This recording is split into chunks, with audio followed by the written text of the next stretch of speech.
That will be university. Hata hapa juu, hii step ya juu. Hapa. Step ya juu. Okay. Yes. Sawa.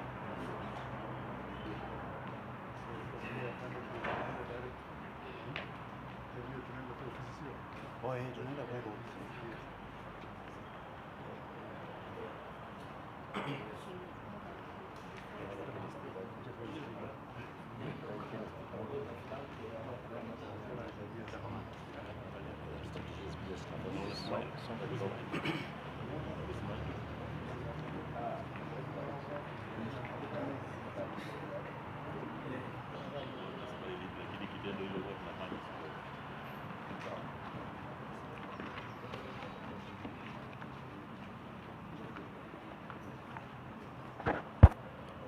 Good morning. This one? Good morning, ladies and gentlemen. So, this morning I'm accompanied by heads of various agencies within the security sector. We have senior officers from the National Police Service, led by the Inspector General of Police, the National Government Administration Office, Kenya Defence Forces, Kenya Forest Service, Kenya Prison Service, Kenya Wildlife Service, Kenya Coast Guard Service, the Private Sector Security Regulatory Authority, and the National Disaster Operations Center.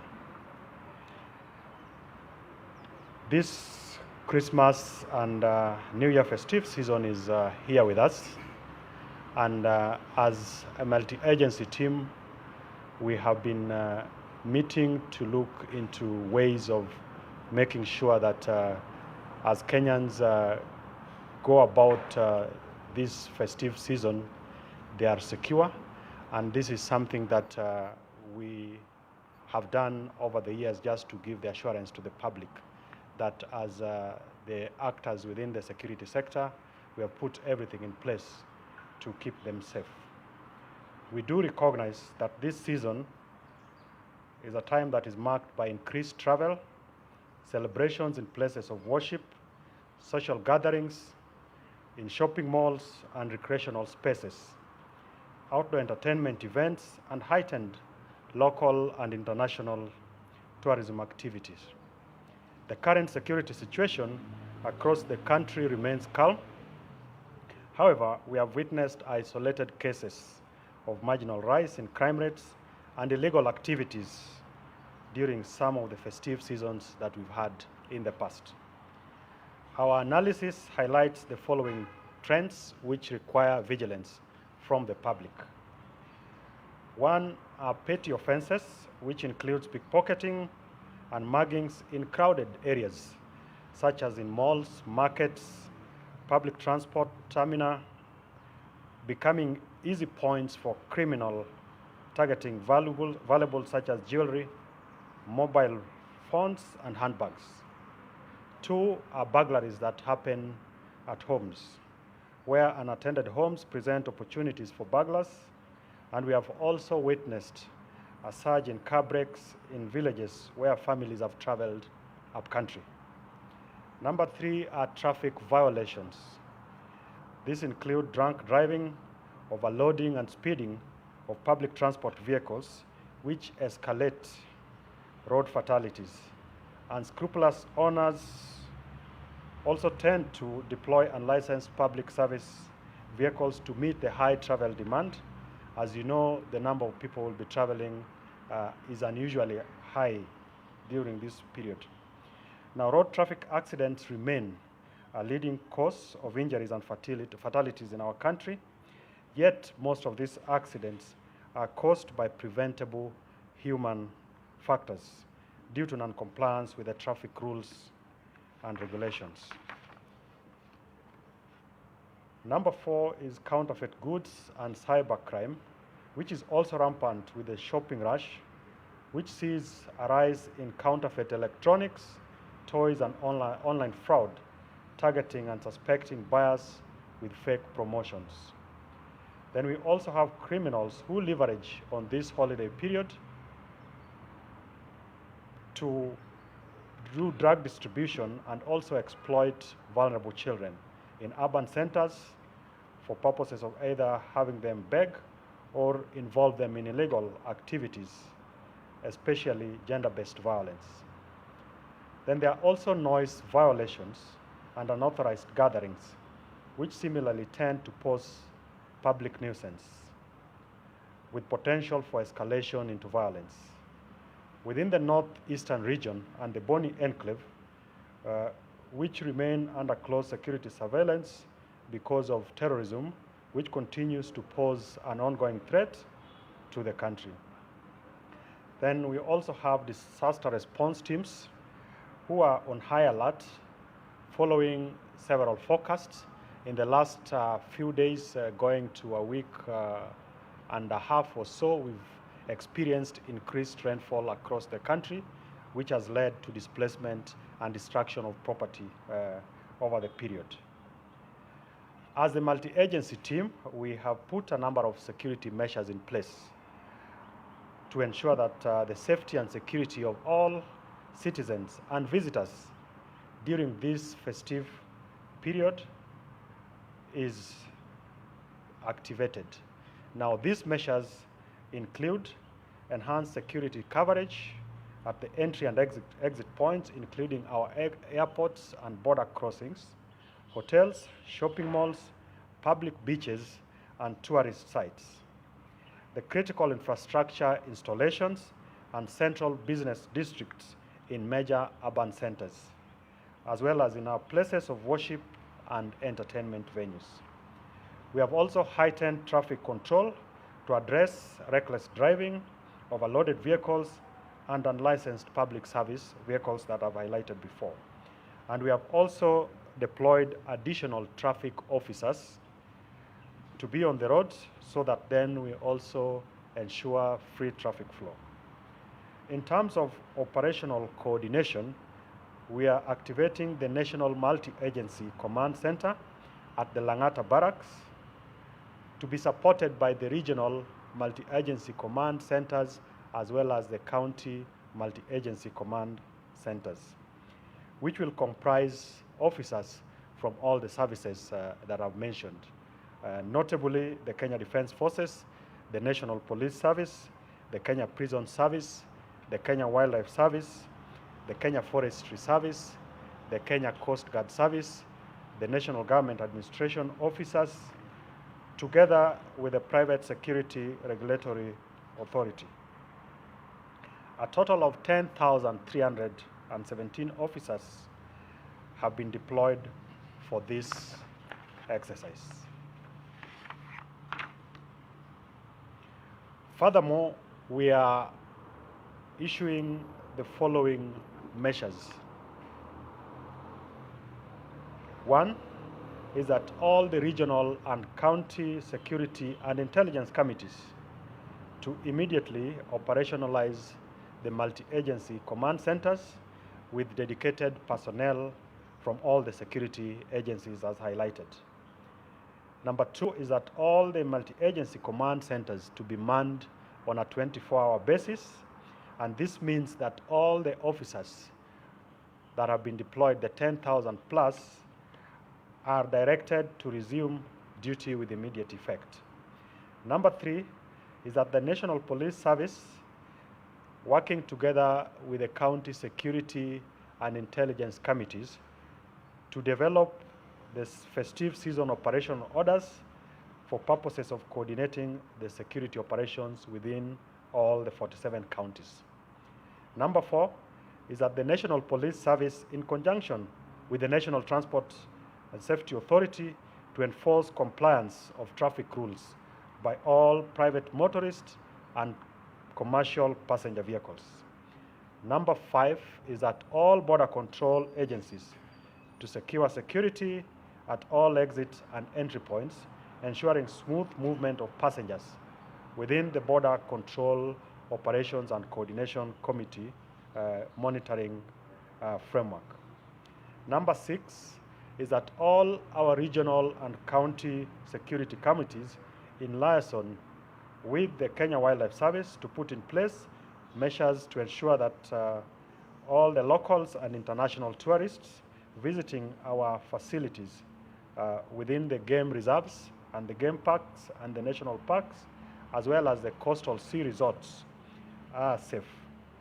Number 7 is that all our security and intelligence committees to put in place robust measures to prevent and manage intercommunal conflicts during this festive season. Number 8 is that the National Police Service and the National Alcohol Control Committee to activate nationwide crackdown on drugs and illicit brews. And number 10 is that the Ministry of Defense to provide the support to both the regional and county security and intelligence committees by providing logistical and air assets where required. Finally, we urge all citizens to remain vigilant and to cooperate with law enforcement officers during the entire festive season to ensure that safety of all Kenyans and all visitors are guaranteed. More specifically, looking after the vulnerable amongst us, the children, women, and those with disability. And in the spirit of community policing, we call upon the general public to report any crime or unscrupulous activities to the nearest police stations or through the police hotline numbers, which I'll be sharing with you shortly. Additionally, proprietors of shopping malls, entertainment joints, and event organizers are urged to liaise with the area security teams to coordinate and enhance security arrangements, as well as augment what our private security institutions and agencies have already put in place to handle large crowds effectively. For those who are traveling and also those who are doing shopping, we want to urge you to exercise caution with personal belongings, and for those who are doing this on online platforms, to be able to verify the authenticity of the platforms before making the online transactions. Kenyans are warned against being tricked into participating in unlicensed raffles or lotteries during Christmas and New Year period. The government remains committed to ensuring a safe and peaceful festive season for all of you, and we want to thank our multi-agency teams and the security personnel for their continued dedication to safeguarding our nation. Thank you, and have a good day.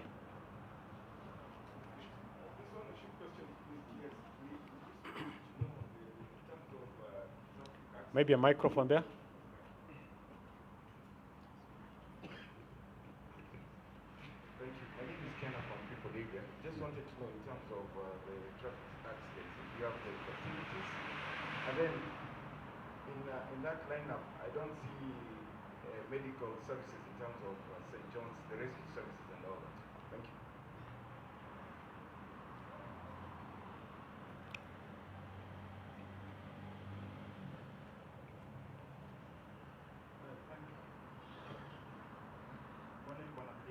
Good morning. Yeah, I can hear you.